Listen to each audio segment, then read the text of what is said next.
여러분, 잠깐만 이 장면을 먼저 보십시오. 한 늙은 종년이 있었습니다. 허리가 굽고 손마디는 울퉁불퉁 부어 올랐으며 발뒤꿈치는 터서 피가 굳어 있었습니다. 그 종년은 죽는 날 아침에도 마당을 쓸고 물을 길어다 놓고 아무 말 없이 방으로 들어가 눈을 감았습니다. 그런데 그 종년의 손에 들린 것이 있었습니다. 낙디 낡은 비단 주머니 하나. 명주실로 곱게 술을 놓은 어디서 봤는지 낯익은 그 주머니.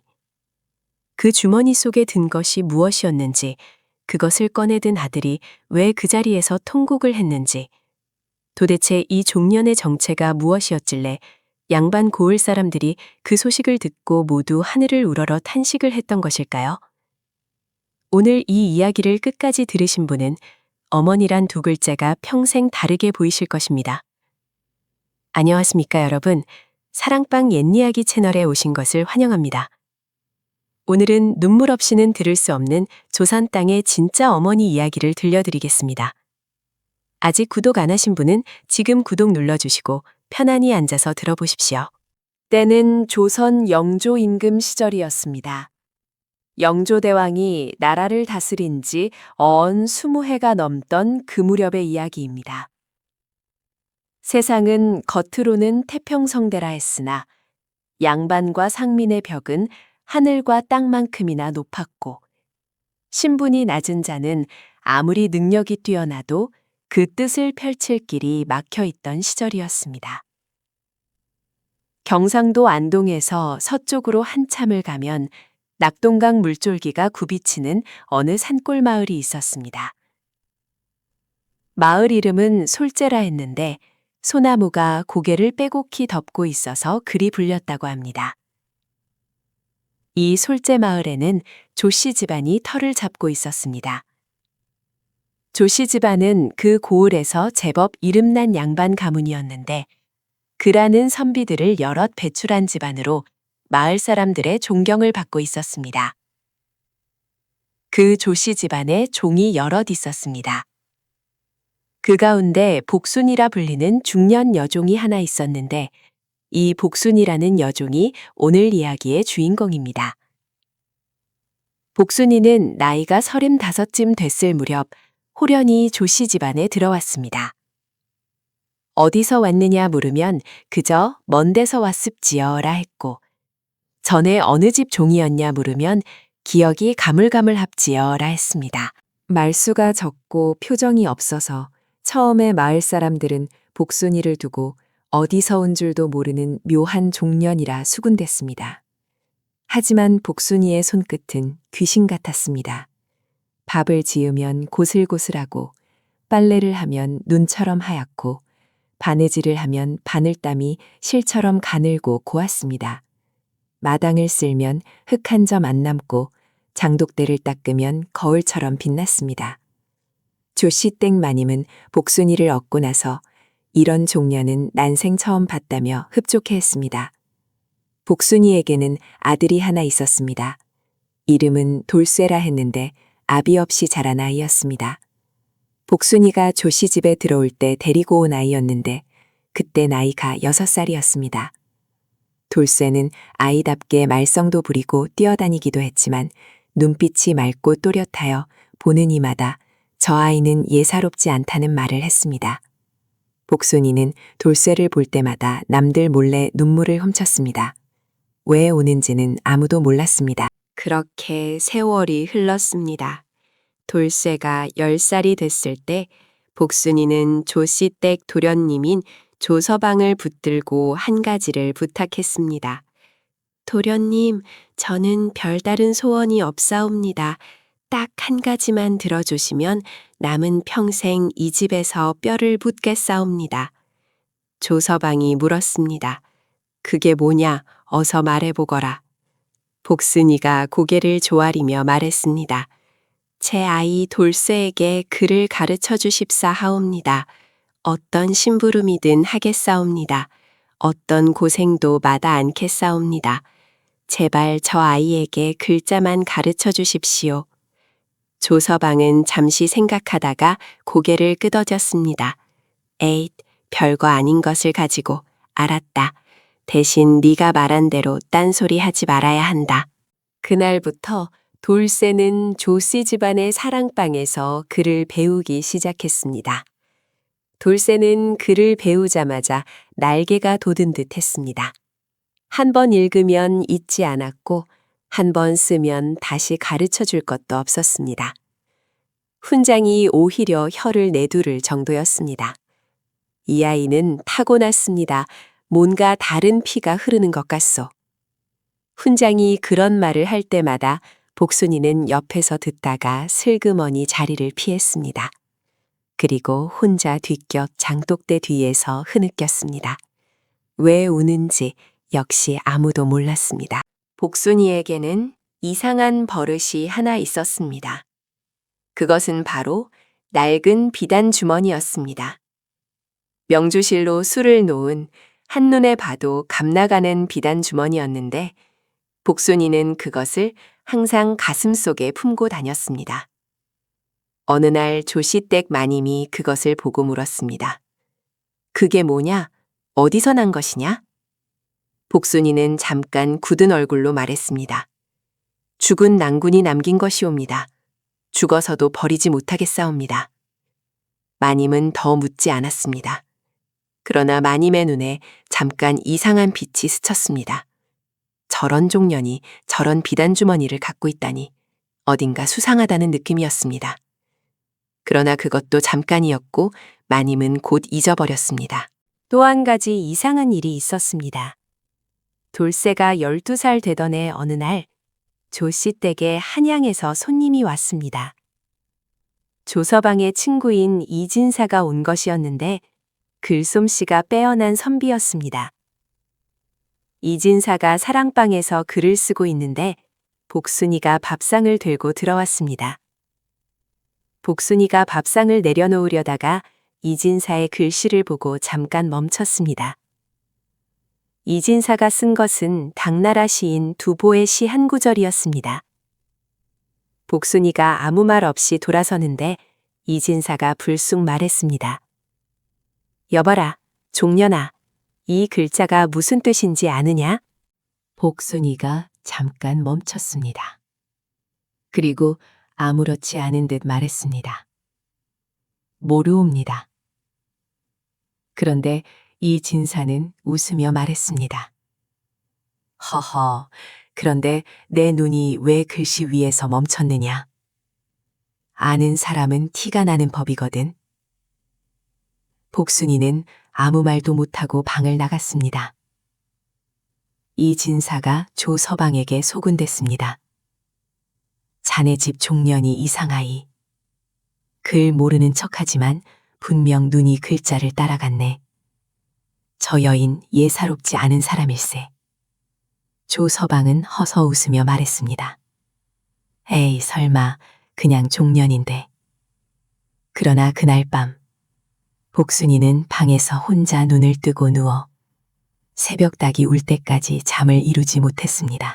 돌쇠가 15살이 되던 해 조씨 집안에 큰일이 생겼습니다. 조씨 댁 도련님, 즉 조서방이 한양에서 과거를 보러 갔다가 뜻밖에도 낙방을 하고 돌아온 것이었습니다. 조서방은 화병이 났습니다. 집에 돌아와서는 며칠째 방에서 나오지 않고 술만 마셨습니다. 조씨 댁 마님도 울며 불며 야단이었습니다. 그 와중에 집안 살림이 삐걱거리기 시작했습니다.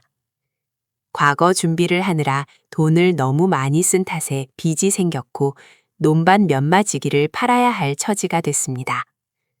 그러던 어느 날 조서방은 술이 취한 채로 사랑방에 앉아 종들을 불러 모았습니다. 네, 들어라. 지금 집안 살림이 어렵다. 종들 중에서 쓸모없는 것들은 다른 집에 팔아버려야겠다. 종들이 술렁거렸습니다. 조서방은 복순이를 가리켰습니다. 저 복순이부터 시작하자. 저녀는 아들까지 딸려 있어서 입이 둘이다. 마침 장터에서 종사겠다는 사람이 있으니 거기다 팔아버리면 빚을 조금 갚을 수 있겠다. 복순이는 그 말을 듣고 안색이 변했습니다. 아들 돌쇠도 옆에서 그 말을 들었습니다. 돌쇠는 15살이었지만 눈빛이 형형했고 그를 제법 익혀 세상 이치를 알만했습니다. 돌쇠가 앞으로 나서며 말했습니다. 도련님, 제 어미는 이 집에 오실 때 남은 평생 여기서 뼈를 묻겠다 하셨고 도련님께서도 허락하셨습니다. 그 약속을 어기시면 아니 되옵니다. 조서방이 눈을 치켜뜨며 소리쳤습니다. 이놈이 종년 자식이 어른한테 대들어? 썩 물러서지 못해. 복순이가 돌쇠의 소매를 잡아 뒤로 당겼습니다. 그리고 조서방 앞에 무릎을 꿇고 빌었습니다. 도련님, 저는 어디로 가든 상관없사옵니다. 하오나 제발 제 아이만큼은 이 집에 두어주십시오. 이 아이에게는 재주가 있사옵니다. 언젠가 도련님 댁에 큰 도움이 될 것이옵니다. 제발 이 아이만큼은. 복순이의 목소리가 거기서 끊어졌습니다. 조서방은 코웃음을 치며 말했습니다. 종년 자식이 무슨 재주를 부린단 말이냐. 쓸데없는 소리 집어치우고 내일 아침까지 짐 싸서 나갈 준비해라. 그날 밤이었습니다. 복순이는 돌쇠를 데리고 뒷곁 장독대 뒤로 갔습니다. 달이 떠 있었고 솔제 마을 위로 하얀 달빛이 쏟아졌습니다. 복순이는 아들의 손을 잡았습니다. 손이 차가웠습니다. 복순이의 손도 차가웠습니다. 돌쇠야, 얘 어미, 오늘 밤 내 말을 잘 들어라. 이것은 네가 15이 된 이후에 하려던 말인데 오늘 하지 않으면 영영 못할 것 같구나. 돌쇠는 말없이 어미를 바라봤습니다. 복순이가 긴 숨을 들이쉬었습니다. 그리고 말을 이었습니다. 나는 복순이가 아니다. 돌쇠의 눈이 커졌습니다. 나는 원래 이 고을 사람도 아니고 종년으로 태어난 것도 아니다. 복순이의 손이 떨렸습니다. 가슴 속에서 꺼낸 그 낡은 비단 주머니를 아들 손에 쥐어주었습니다. 이것을 내 손에 쥐어주는 날이 올 줄 알았다. 오늘 이것을 받아라. 그러나 이것이 무엇인지는 내가 죽은 다음에 열어봐라. 살아있는 동안에는 절대로 열어보지 말아라. 돌쇠가 떨리는 목소리로 물었습니다. 어미, 무슨 말씀이옵니까? 어미가 복순이가 아니라니, 그럼 어미는 누구이옵니까? 복순이가 아들의 뺨을 두 손으로 감쌌습니다. 그 눈에 눈물이 고였습니다. 내가 언젠가 알게 될 것이다. 오늘은 그냥 이것만 알아두어라. 내가 너를 이 세상에 낳은 것은 결코 우연이 아니었다는 것을. 그 말을 끝으로 복순이는 더 말을 잇지 않았습니다. 달빛 아래서 복순이의 얼굴은 어딘가 세상 사람 같지 않았습니다. 곱고 단정한 눈매, 가늘고 긴 손가락, 어딘가 범상치 않은 기품이 그 달빛 속에 은은히 배어났습니다. 돌쇠는 그날 밤 한잠도 못 잤습니다. 다음 날 아침 복순이는 짐을 쌌습니다. 보따리 하나가 전부였습니다. 평생 모은 재산이 보따리 하나였습니다. 조씨 댁 마님이 나와서 말했습니다. 그 비단 주머니는 어디서 난 것이냐? 양반집 물건처럼 보이던데. 복순이는 아무 말도 하지 않았습니다. 그냥 고개를 숙이고 돌아섰습니다. 돌쇠가 울며 복순이를 붙잡았습니다. 어미, 제가 같이 가겠사옵니다. 어미 없이는 못 있겠사옵니다. 복순이가 아들을 꼭 안았습니다. 오래 안았습니다. 그리고 떼어내며 말했습니다. 돌쇠야, 들어라. 공부 놓지 말아라. 내 안에 있는 것들을 세상에 내놓아라. 어미가 평생 바란 것이 그것 하나였다. 그리고 복순이는 떠났습니다. 솔제 마을 고갯길을 넘어 소나무 숲속으로 사라졌습니다. 돌쇠는 마당에 서서 어미의 뒷모습이 사라질 때까지 눈을 떼지 못했습니다. 복순이가 떠나고 나서 돌쇠의 삶은 더욱 고달파졌습니다. 졸씨 집에서의 대우가 달라졌습니다. 어미가 있을 때는 그래도 거두어주는 척이라도 했지만 어미가 떠나고 나서 돌쇠는 밥을 굶는 날도 생겼고 추운 겨울에 얇은 이불 한 장으로 냉돌방에서 밤을 지새우기도 했습니다. 그러나 돌쇠는 공부를 놓지 않았습니다. 밥을 굶어도 책은 놓지 않았습니다. 추워도 글을 읽었습니다. 손가락이 얼어도 붓을 잡았습니다. 밤이 되면 사랑방에서 흘러나오는 촛불빛에 창호지 너머로 길자를 읽었고, 낮에는 붓두막체에다 손가락으로 글씨를 썼습니다. 어미가 남긴 비단 주머니는 항상 가슴에 품고 있었습니다. 뜨겁게 달군 돌을 품은 것처럼 그 주머니가 가슴 속에서 뜨뜻한 기운을 냈습니다. 돌쇠가 18살이 되던 해였습니다. 조씨 댁에 새 훈장이 왔습니다. 한양에서 내려온 박 훈장이었는데 나이는 50이 넘었고 눈썹이 희끗하며 인상이 부드러운 양반이었습니다. 박 훈장이 조씨 댁 아이들을 가르치던 어느 날 돌쇠가 사랑방 앞마당을 쓸고 있었습니다. 박 훈장이 우연히 돌쇠를 봤는데 돌쇠가 빗자루를 멈추고 담벼락에 낙서처럼 쓰인 글씨를 물끄러미 바라보고 있었습니다.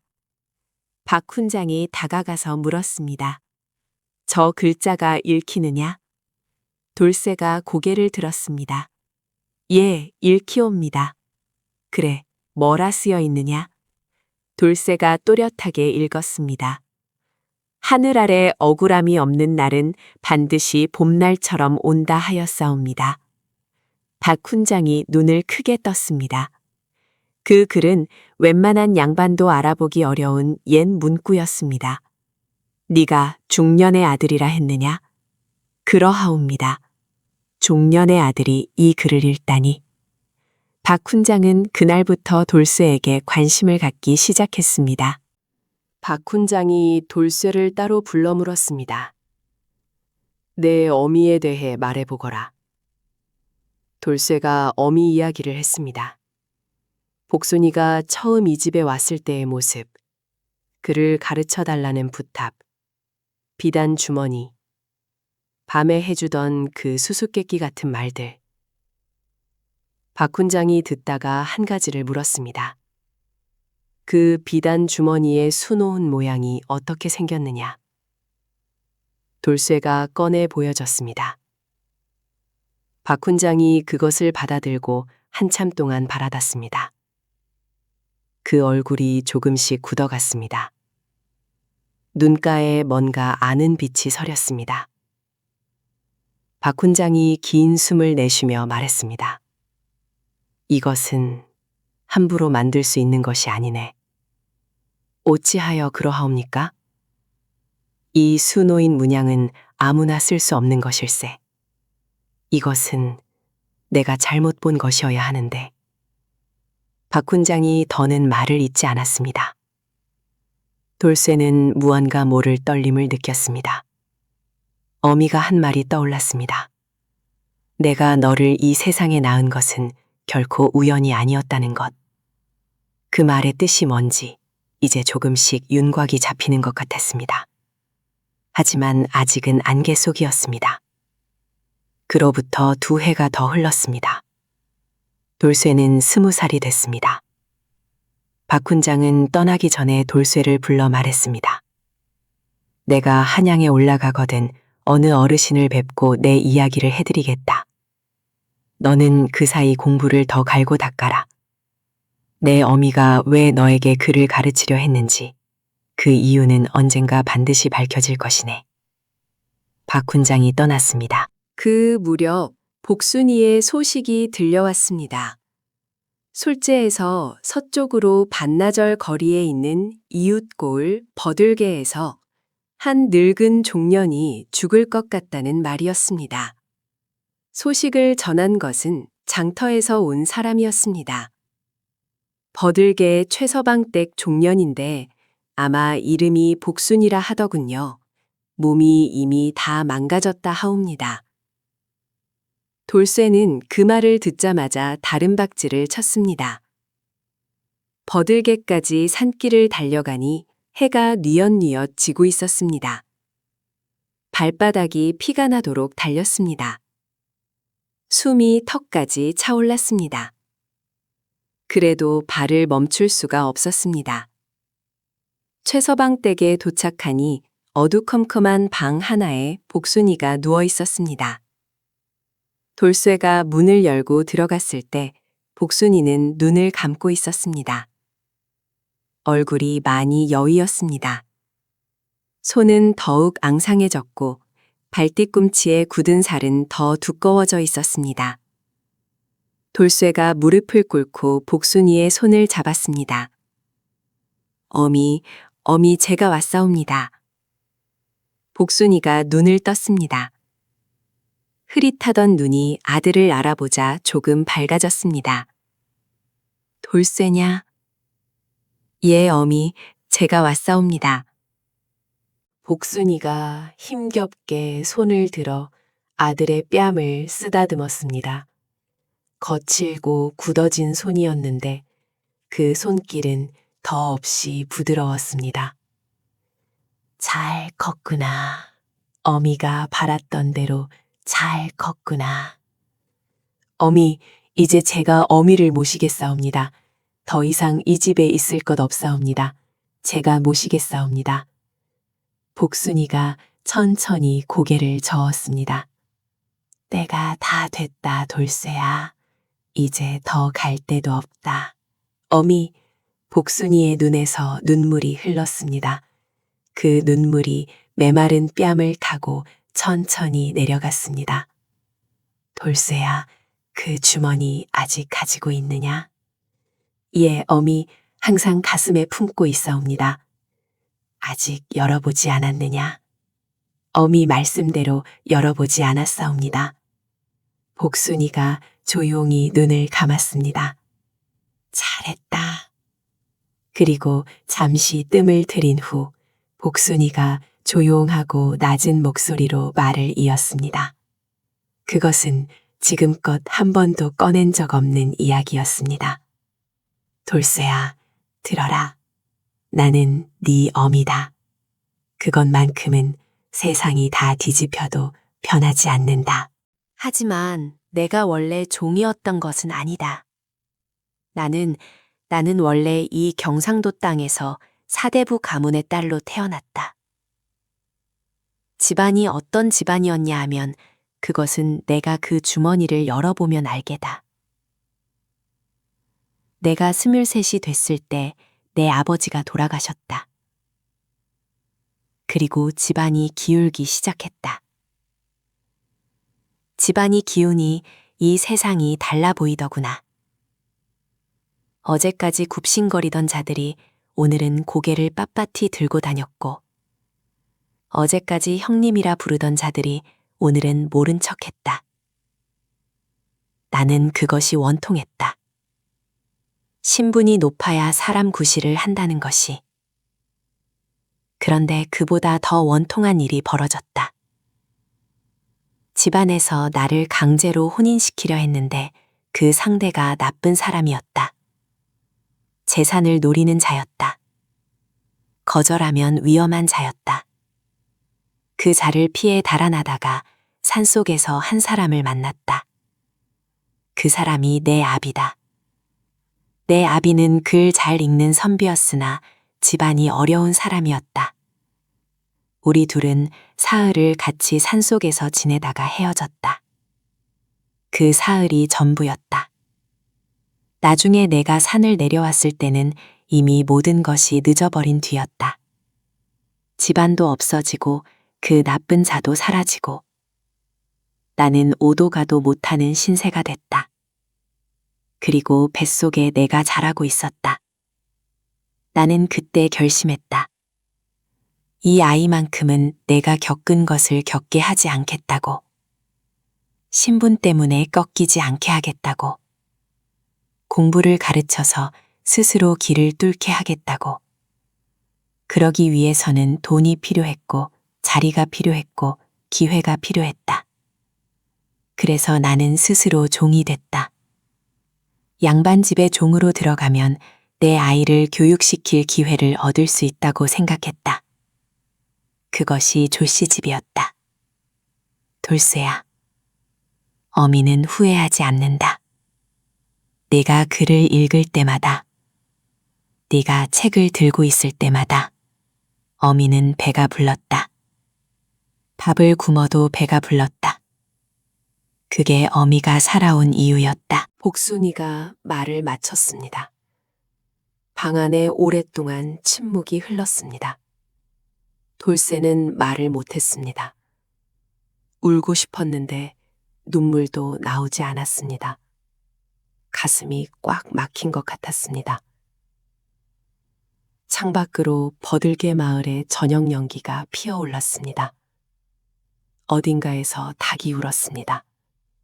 바람이 낮게 불었습니다. 돌쇠가 겨우 입을 열었습니다. 어미. 복순이가 눈을 감은 채 말했습니다. 내일 아침이 오면 그 주머니를 열어보아라. 그리고 두려워 말아라. 내 안에 있는 것들이 무엇인지 이제 세상에 내놓아도 될 때가 됐다. 그날 밤 돌쇠는 어미 곁에서 밤을 샜습니다.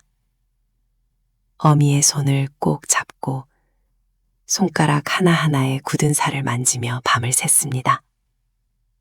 그 손이 무엇을 해온 손인지, 그 손이 어떤 밥을 지었고, 어떤 물을 길었고, 어떤 빨래를 했는지, 그것이 전부 자신을 위한 것이었다는 것을 돌쇠는 이제야 온몸으로 느꼈습니다. 새벽이 올 무렵 복순이의 숨이 고르지 않기 시작했습니다. 돌쇠가 몸을 기울이자 복순이가 힘겹게 눈을 떴습니다. 마지막으로 아들을 바라봤습니다. 그 눈빛이 참으로 고요했습니다. 평생 억눌려 왔던 모든 것이 그 눈 속에서 마침내 녹아내리는 것 같았습니다. 복순이가 겨우 입술을 달싹였습니다. 잘 살아라, 돌쇠야. 그리고 복순이는 눈을 감았습니다. 영영 감았습니다. 닭이 울었습니다. 동쪽 하늘이 허옇게 밝아왔습니다. 돌쇠는 한참 동안 어미의 손을 놓지 못했습니다. 날이 완전히 밝았습니다. 돌쇠는 어미의 손을 가지런히 모아놓고 방문을 열었습니다. 아침 햇살이 방 안으로 들어왔습니다. 복순이의 얼굴 위로 햇살이 떨어졌습니다. 그 얼굴이 환하고 고요했습니다. 어딘가 세상 걱정에서 완전히 벗어난 사람처럼, 아니, 처음부터 이렇게 고요한 얼굴이었던 사람처럼. 돌쇠는 마당에 쪼그리고 앉아 비단 주머니를 꺼냈습니다. 손이 떨렸습니다. 천천히 주머니 끈을 풀었습니다. 주머니 안에는 두 가지가 들어있었습니다. 첫째는 접힌 종이 한 장이었습니다. 그리고 둘째는 작은 도장 하나였습니다. 붉은 주칠이 발린 나무 도장이었습니다. 돌쇠가 도장을 들고 바라봤습니다. 도장 바닥에 새겨진 글자를 읽었습니다. 그 순간 돌쇠는 그 자리에 굳어버렸습니다. 도장에 새겨진 것은 관직 이름이 아니었습니다. 집안 이름도 아니었습니다. 그것은 왕실에서만 쓸 수 있는 특정한 문양과 글자였습니다. 돌쇠가 종이를 펼쳤습니다. 어미의 필체였습니다. 단정하고 고운 글씨였습니다. 종년의 글씨가 아니었습니다. 배운 사람, 아니 집안에서 제대로 교육을 받은 사람의 글씨였습니다. 종이에는 이렇게 쓰여 있었습니다. 돌쇠에게 이 도장을 보아라. 이것은 내가 어릴 때 아버지께 받은 것이다. 아버지의 아버지, 그 위로 대대로 내려온 것이다. 나는 원래 이 고을 오씨 집안의 딸이다. 오씨 집안은 한때 한양에서 이름을 날리던 집안이었다. 내 증조할아버지는 임금 앞에서 벼슬을 했다. 그러나 당파 싸움 속에서 집안이 기울었고 내가 태어날 무렵에는 이 경상도 땅까지 내려와 겨우 명맥만 이어가고 있었다. 아버지가 돌아가신 뒤 집안이 완전히 무너졌다. 그리고 나는 너를 낳았다. 돌쇠야, 너는 종의 자식이 아니다. 어미가 스스로 종이 된 것이지 내 피는 종의 피가 아니다. 이 도장을 박훈장에게 가져가거라. 박 훈장은 내가 누구인지 알고 있다. 그분이 너를 도와줄 것이다. 공부를 놓지 말아라. 어미가 평생 빈 것이 그것 하나였다. 너의 어미가. 돌쇠는 그 자리에 무너져 앉았습니다. 울음이 터졌습니다.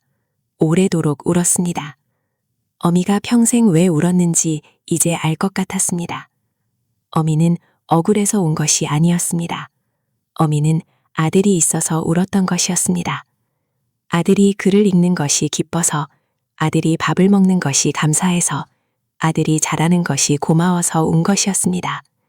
그 눈물이 평생의 고생이 만든 것인 줄 알았는데 알고 보니 그것은 기쁨의 눈물이었습니다. 돌쇠는 어미를 양지 바른 언덕에 묻었습니다. 무덤 옆에 작은 돌을 하나 세웠습니다. 이름은 쓰지 않았습니다. 그냥 이렇게만 새겼습니다. 어미, 여기 잠들다. 그리고 돌쇠는 한양으로 길을 떠났습니다. 가진 것이라곤 낡은 보따리 하나, 책 몇 권, 그리고 비단 주머니 하나. 걷고 또 걸었습니다. 밥을 굶으며 걸었습니다. 비를 맞으며 걸었습니다. 열흘이 넘어 한양에 도착했습니다. 한양에서 돌쇠는 박 훈장을 찾았습니다. 박 훈장은 돌쇠를 보자마자 말했습니다. 왔구나. 알고 있었다. 어미가 가셨사옵니다. 박 훈장이 눈을 감았습니다. 오랫동안 눈을 감고 있었습니다. 그 얼굴에 무언가 복잡한 감정이 지나갔습니다. 주머니를 가지고 왔느냐? 예. 도장을 받느냐? 보았사옵니다. 박 훈장이 눈을 뜨며 말했습니다. 내가 내 어미를 처음 안 것은 20년도 더 전의 일이다. 그때 나는 이 경상도 땅에서 어느 선비 집안의 딸을 만났는데 그 아이가 글을 어찌나 잘 읽던지 10살도 안 됐는데 어른 훈장들과 논쟁을 할 정도였다. 내가 그때 그 아이 아버지에게 말했지. 이 아이는 남자로 태어났어야 했소라고. 그 아이가 내 어미였다. 돌쇠가 눈을 크게 떴습니다. 내 어미가 그 비단 주머니를 내게 맡긴 적이 있다. 물론 나중에 다시 가져갔지만 그 주머니 안에 있는 도장이 무엇인지 내가 안다. 그것을 지금 관가에 내놓으면 너의 신분을 증명할 수 있다. 박 훈장이 말을 이었습니다. 내 어미는 그를 몰랐던 것이 아니다. 그 여인은 내가 만나본 사람 중에 그를 가장 깊이 이해하는 사람이었다. 종년 노릇을 하면서도 평생 그것을 숨겼다. 왜인지 아느냐? 돌쇠가 고개를 저었습니다. 그를 아는 종년은 위험하기 때문이다. 주인 양반들이 두려워하기 때문이다. 그래서 내 어미는 평생 모르는 척했다. 그러면서도 아들에게만큼은 그를 가르쳤다. 그것이 그 여인의 복수였고 그것이 그 여인의 사랑이었다. 돌쇠는 박 훈장의 도움으로 관가의 신분을 밝혔습니다. 비단 주머니 속 도장은 오씨 가문의 증명이었고 관가에서 그것을 확인한 결과 돌쇠의 어머니가 몰락한 양반 가문의 딸이었음이 증명됐습니다. 돌쇠는 더 이상 종이 아니었습니다. 양반의 핏줄이었습니다. 그날부터 돌쇠는 자신의 이름을 바꿨습니다. 어미의 편지에 쓰인 집안 이름을 따서 오씨 성을 썼습니다. 오돌쇠가 아니라 오진사가 됐습니다. 그로부터 3년 뒤 오진사는 과거에 급제했습니다. 경상도 안동에서 한양까지 그 소식이 퍼졌습니다. 솔제 마을 조씨 집안도 그 소식을 들었습니다. 조서방은 그 소식을 듣고 얼굴이 하얗게 됐다 합니다. 자신이 팔아버린 종년의 아들이 과거에 급제했다는 말에 오진사가 처음으로 내려간 곳은 조씨 집안이 아니었습니다. 그는 먼저 버들개 마을로 갔습니다. 어미의 무덤 앞에 섰습니다. 가져온 것은 꽃 한 묶음이었습니다. 산에서 꺾어온 이름 없는 들꽃이었습니다. 무덤 앞에 꽃을 놓고 오진사는 한참 동안 서 있었습니다. 아무 말도 하지 않았습니다. 눈물도 흘리지 않았습니다. 그냥 서 있었습니다. 오래오래 서 있었습니다. 어미 묘비 앞에서 오진사가 마음속으로 한 말이 나중에 그의 제자들에게 전해졌습니다. 어미, 왔습니다. 어미가 바라던 것을 했습니다. 어미가 종살이로 갚은 빚을 이 아들이 벼슬로 갚겠습니다. 어미가 숨긴 것을 이 아들이 세상에 내놓겠습니다. 어미가 못다한 것을 이 아들이 다 하겠습니다. 솔제마을 조씨 집안은 그로부터 얼마 뒤 흉년과 빚으로 점점 기울었습니다. 조서방은 말년에 가난하게 살다가 후손도 변변치 못한 채 세상을 떠났다 합니다. 복순이를 내쫓던 날 그 마당에서 울며 매달렸던 종년 아들 하나를 팔아버린 것이 화근이었는지 아니면 그냥 그렇게 될 팔자였는지 그것은 아무도 모릅니다. 하지만 솔제마을 사람들은 이렇게 말했습니다. 복순이 그 종년이 얼마나 대단한 어미였는지를 조씨 집안이 마지막에 가서야 알았다고. 오진사는 벼슬길에 올라서도 화려하게 살지 않았습니다. 밥을 굽는 사람을 그냥 지나치지 않았고 글 배우고 싶은 아이가 있으면 신분을 따지지 않고 가르쳤습니다. 사람들이 왜 그러냐고 물으면 오진사는 이렇게 말했습니다. 내 어미가 그렇게 가르쳤습니다. 오진사가 늙어서 제자들에게 남긴 말이 있습니다. 이 세상에서 가장 크게 배운 것은 사랑방에서 배운 것이 아니다. 뒷곁 장독대 옆에서 어미가 혼자 흘린 눈물을 내가 보지 못했을 때 배운 것이다. 그 눈물이 무슨 눈물인지 그때는 몰랐다. 하지만 이제 안다. 그것은 어미가 힘들어서 흘린 눈물이 아니었다. 그것은 어미가 나를 보면서 기뻐서 흘린 눈물이었다. 아이가 자라는 것이 기쁘고 아이가 웃는 것이 고맙고 아이가 살아있는 것이 감사해서 그 눈물 하나가 내 평생의 선생이었다. 여러분, 어떠셨습니까? 복순이라는 이름으로 살았던 한 여인, 원래는 양반 집안의 딸이었으나 스스로 종이 되어 아들 하나를 키워낸 어머니. 그 어머니의 손에 들린 낡은 비단 주머니 하나가 아들의 평생을 바꾸었습니다. 여러분, 이런 생각이 드셨을 것입니다.